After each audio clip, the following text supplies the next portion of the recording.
Why the right choice for you isn't always an immediate hell yes. If our hearts and minds are so unreliable, maybe we should be questioning our own intentions and motivations more.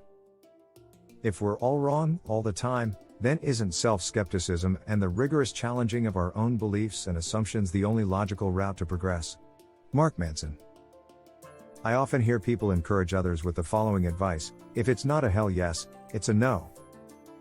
Don't get me wrong, I see where they're coming from when they say it. Far too often we are dissuaded from listening to our gut feelings. Often, we follow the tyranny of shoulds. We compromise on our true needs and desires.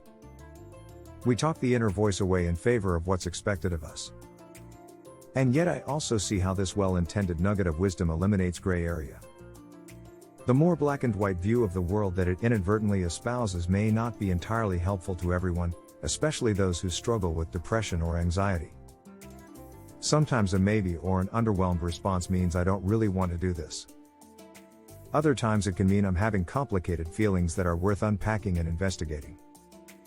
We often feel ambivalent about taking part in experiences that are outside of our comfort zones, even if those experiences may help us to grow.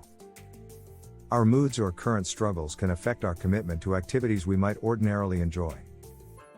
Back in college, when I was in the throes of a serious depression for instance, I felt no pull to do anything, not even hobbies that I used to love. I said no to jogging and running. No to preparing nutritious meals.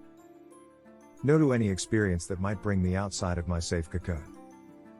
The only activities I said hell yes to were invitations to go out and get wasted at house parties with friends, which, needless to say, made my depression even worse and perpetuated a vicious cycle. I wasn't hell yes about healthy things. Drinking and escaping my pain were the only activities that elicited anything close to a passionate response from me. If I had misapplied the above advice, I might still be drinking in problematic ways and eschewing more mindful activities that align with my values, simply because I don't always feel hell yes about doing them. Another example, a friend of mine told me there are weeks when she reads an hour before bed, and that the experience is lovely. When she becomes embroiled in a Netflix show, though, that habit dissolves. The thought of reading loses its appeal. Does this mean she doesn't like reading? Is it a sign that she inherently prefers TV? I don't think it is. What I do think it means is that activities involving passive consumption often have addictive properties. As David Foster Wallace wrote, television's biggest minute-by-minute appeal is that it engages without demanding. One can rest while undergoing stimulation. Receive without giving. Other examples, I'm drawn to sugar. Consuming it feels right. Picking up a celery stick feels more difficult. It doesn't come as naturally. At certain points back in 2012, before I moved to Uruguay, I wavered in my decision to teach abroad in South America. In 2019, when I considered the work and planning involved, as well as the money it would require, I even felt hesitant to take a vacation to Mexico City. Doubts and conflicting feelings dampened my hell yes into a I don't know, maybe. Shortly after my friend invited me. Did I still go? Oh. Yes. Did I have an amazing time? Also yes.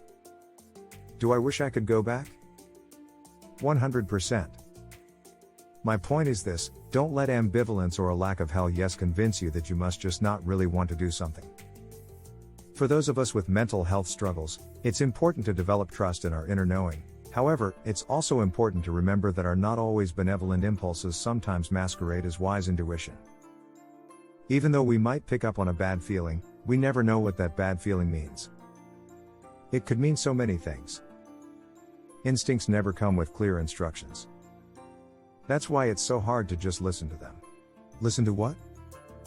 What action do we take in response to this feels bad?